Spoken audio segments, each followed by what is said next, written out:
We are live. It's Raymond, your GS. Joe, 1/3 of the Cyber Nerds. We are live. Guys, I'm Joe, 1/3 of the Cyber Nerds. And I'm Raymond, your GS. And today we have Star Wars Episode 4, The New Hope movie review. Orchestra / movie review, since we just went to Royal Albert Hall for the orchestra. While we still got to watch the movie on the screen, which is kind of like the first time we've watched Episode 4 on the big screen. Martin. Whole mad thing. Alright, cool. So, this movie is directed by the one and only, the father of fathers, George Lucas. Yeah, pay homage to that man. Starring Mark Hamill, Harrison Ford, Carrie Fisher, rest in peace. Peter Cushing, salute you, sir. Alec Guinness, and music. I have to drop the music because it's just part of the thing. John Williams, homage to you, sir, too. And this movie came out May 25th, 1977. Was you alive then? Mud thing, no. But the orchestra came out, what was it, this Saturday? I can't remember the date. About a week ago. There you go. Alright, so, synopsis for this movie. The Imperial forces, under the orders of cruel Darth Vader, David Prose, you gotta give him props, hold Princess Leia hostage in their efforts to quell for the rebellion against the Galactic Empire. Luke Skywalker and Han Solo, captain of the Millennium Falcon, work together with the companionable droid R2-D2 and CP3O to rescue the beautiful princess, to help the Rebellion Alliance and restore the freedom and justice to the galaxy. Now, you know what's mad about that, yeah? Which is the same thing right at the end of the movie, is that Chewie gets no props, no respect. Man don't make it to the synopsis. Man don't even get a medallion at the end, fam. Peak levels. But jumping into the story. Yeah, I think the story's lit, innit? Like, what is done in this movie back in 1977 was unheard of, but also in 2018 is also unheard of, because this is episode 4, innit? Like, I just like my mum was like, I'm gonna start this trilogy or whatever, I'm gonna start this story, but I'm starting it in the middle. Do you know what I'm saying? Right. And like, I feel like that enhances the story from the beginning, because when you're starting at episode 4, you know things have already happened. Major things have already happened. Right. Do you know what I'm saying? And it's like, this is not the end, so you know major things are gonna happen. So I feel like that, just from a whole mentality, universe building side of it, it is just amazing. And that's not even actually getting into the story of there's two sides fighting for the fate of the galaxy. Do you know what I'm saying? So I think the story. This is what I'm talking about. I'm even losing it, because I'm talking. I just spoke about the scope of the movie itself. Right. Then I spoke about the scope of the universe. Right. I haven't even got to the scope of the characters, where you've got this kid who's just got dreams and aspirations. He's getting held back. Events happen, and then he then finds the mentor that he's always wanted, gets it, and gets to try and achieve those goals, fam. Like, bruv. That guy just went in. I'm just saying, like, no, you're absolutely right. Like, this is why 40 years after A New Hope comes out, Star Wars is still relevant, like, because this is what man did in 1977. Absolutely. And I don't like. I know Star Wars gets a lot of credit, but I don't think it gets enough credit, because that day is mad. Absolutely, it's going to be very hard to follow what you've just dropped. But I guess the next thing to say is the story of these individuals who come together, all 3, 4, 5 of them who don't know each other, through this event of this war, this galactic war. They come together and they form a team, and they go on about it. And I just feel that, and then how their stories then ripples across the world. I think that's also a sick thing and something that needs to be worth mentioning. But other than that, you've pretty much touched everything. Now let's go into characters. I'm gonna start first, just in case this man over here goes off and around again. Characters, again, every single one of them stand out. To me personally, I think there's two major characters for me. Princess Leia, very a strong character, especially female character, especially for that time as well. I don't think we kind of had those type of characters. Not that I remember, at least in the 90s, having a strong female character. But the way she just comes and she takes over, and she's the one who's being rescued, and she kind of takes over with, you know, the way of her being. I think it was sick. I also love Tarkin. I love the way he goes on about things, and he's kind of like the guy in between Vader and the other generals. Like, no one else is a believer of the Sith, which is also known. You know, no one believes in that religion anymore, but he's like, somehow he's just in between, and he works with Vader and the other generals. Those are the main two characters for me, and I'll probably say Chewie, just because he doesn't get enough respect. So shout out to Chewie. Alright, I'm gonna shout out Princess Leia. You covered her, but I'm gonna shout her out anyway. Yep. She's the hardest in this movie. Like, no one touches her. Get me? I also want to do a shout out to Darth Vader in the form of David Prowse and James Earl Jones. I did leave that for you because you probably, you know, force choke me if I mentioned him. I appreciate that, because in 1977 you've got two men playing one guy who changes the scope of villainy for the universe forever. Do you know what I'm saying? Like, when we're talking about the greatest villains of all time, Vader's number one. Still mentioned. Do you know what I'm saying? No, he's number one.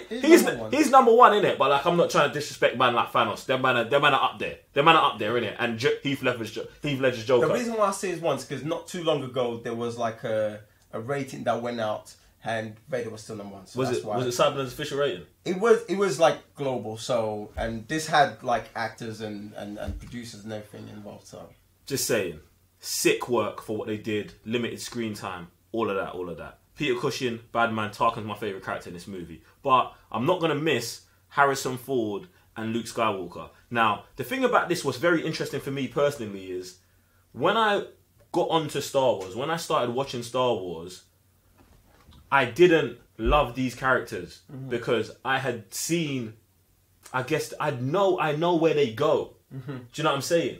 But if I was to watch this movie and not know, like, Luke's path later on, I'd love Luke. Do you know what I'm saying? Like, Luke is just a kid on a farm, and Mark Hamill portrays this amazingly. Like, he's just a kid on a farm who just wants to be set free. Like, he knows that he's built for bigger things. Do you know what I'm saying? And he gets the opportunity, and all he does is run in that direction. Do you get what I'm saying? Like, Mark Hamill does that. Do you know what I'm saying? As that character, he defines that, innit? So he's a sick character for me in this movie. And then Harrison Ford, is like, and I'll never forgive George Lucas for making the special editions and making hand shoot first, innit? Because making hand not shoot first, because hand shooting first for me is everything, fam.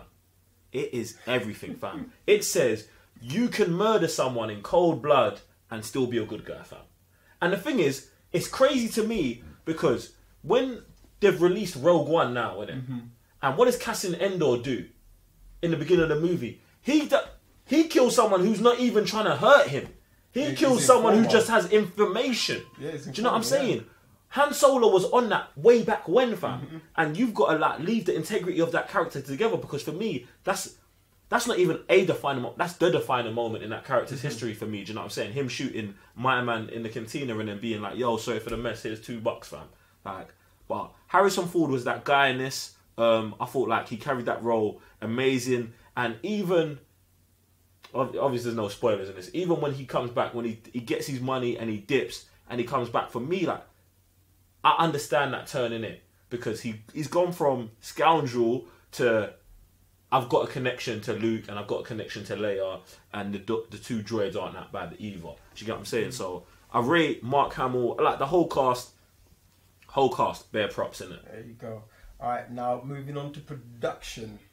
Production's mad, isn't it? Like, I'm gonna leave all the sound to you in it, because like recently you've been on this whole sound thing, so I'm gonna leave that to you.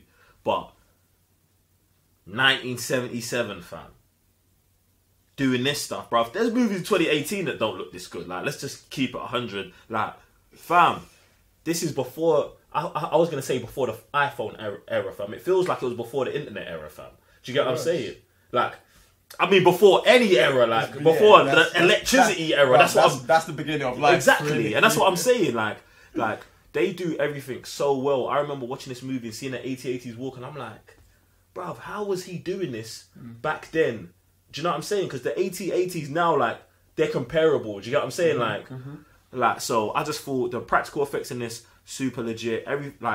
This movie started off how good Star Wars sounds and looks. This movie did. It's always pushed the envelope when it comes to production. So yes, man.